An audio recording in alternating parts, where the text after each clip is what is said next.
जन्म कर्म च मे दिव्यम् मेवं यो विति तत्त्वतः त्वयक्त्वा देहं पुनर्जन्म नेति मामेति सो अर्जुन।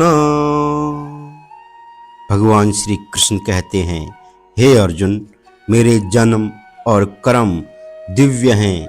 इस प्रकार मेरे जन्म और कर्मों को जो मनुष्य तत्वज्ञान से जान लेता है अर्थात दृढ़ता पूर्वक मान लेता है, वह शरीर का त्याग करके पुनर्जन्म को प्राप्त नहीं होता, अपितु मुझे प्राप्त होता है।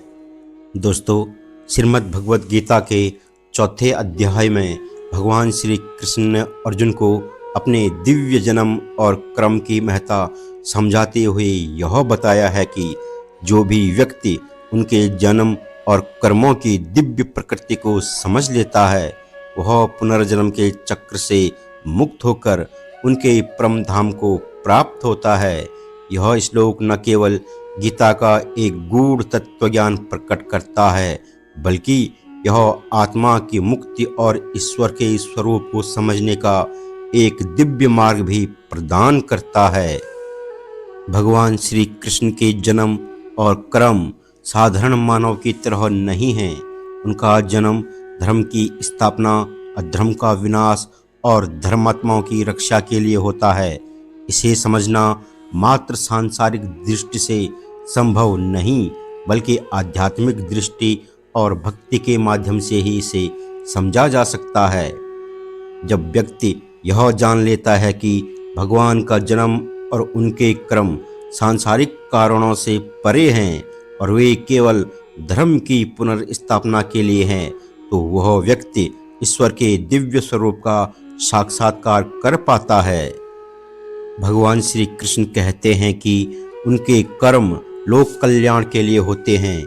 वे कर्म फल से मुक्त रहते हैं और किसी भी सांसारिक बंधन में नहीं बंधते।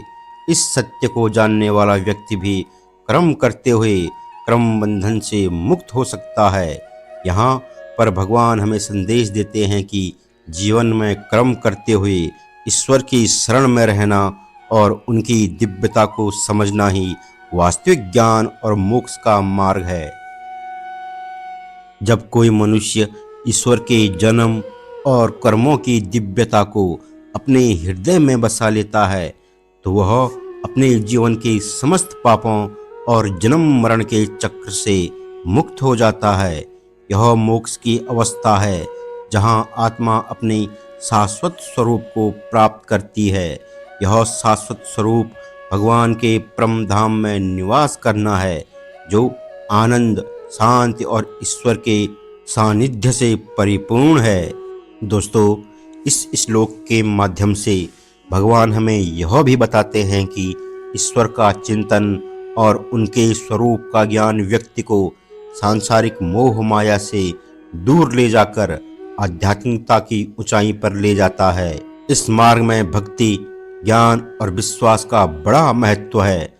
जो लोग इस दिव्य रहस्य को जानने का प्रयत्न करते हैं, वे जीवन के वास्तविक उद्देश्य को समझ पाते हैं।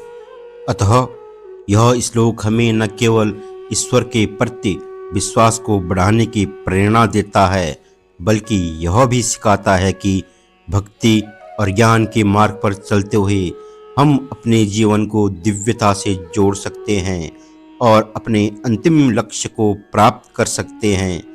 भगवान के परम धाम की प्राप्ति ही आत्मा का अंतिम लक्ष्य है और इसे प्राप्त करने का मार्ग ईश्वर के जन्म और कर्म की दिव्यता को समझने में निहित है।